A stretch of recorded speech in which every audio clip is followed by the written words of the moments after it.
এমন মাকে মরিচের গুঁড়া ছিটিয়ে শাস্তির ব্যবস্থা করা হোক।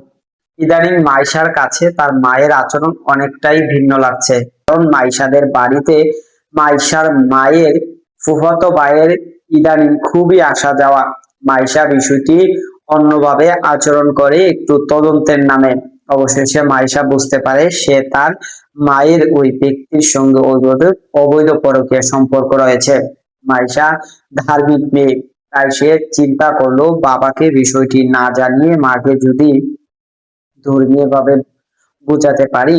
এই জন্য মাইশা তার মাকে আল্লাহর ভয় দেখান এবং পরকীয়ার শাস্তি সম্পর্কে বিস্তারিত তাকে বলেন। কিন্তু মাইশার কথাগুলো তার মায়ের কাছে অগ্নির মতো লাগে। সে ভিতরে ভিতরে বুঝতে পারে যে বিষয়টি তার সন্তান জেনে গেছে। মাইশা যখন মাদ্রাসায় পড়ে, মাইশা যখন মাদ্রাসায় চলে যায়, স্বপ্না তার পরকীয়া প্রেমিকের সঙ্গে বিষয়টি আলাপ আলোচনা করে। তারা মাইশাকে হত্যার সিদ্ধান্ত নেয়। বিকেল ৩টায় আসরের আজান হবে। মাইশা মাদ্রাসা থেকে ফিরে আসবে বাড়িতে। মাইশার বাবা আব্দুল্লাহ মিয়া চাকরির সুবাদে বাড়ির বাইরে থাকায় বাড়ি এরকম ফাঁকা ছিল। মাইশা যে মাত্র ঘরে ঢুকে পেছন থেকে বাড়ির দরজাকে বন্ধ করে দেওয়া হয়।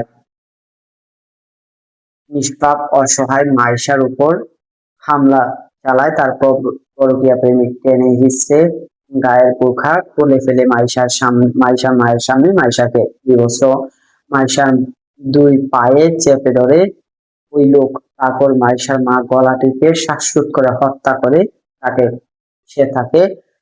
তাকে জন্ম দিয়েছিল।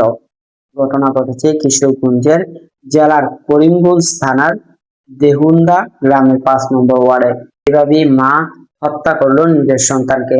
আর এই অন্যায় ও পরকীয়ার বিষয়টি জেনে গিয়েছিল, তাই এটি পরকীয়া কতটুকু ভয়ানক রূপ হতে পারে। দর্শক, সাবস্ক্রাইব করবেন, লাইক করবেন, শেয়ার করবেন, কমেন্ট করতে ভুলবেন না।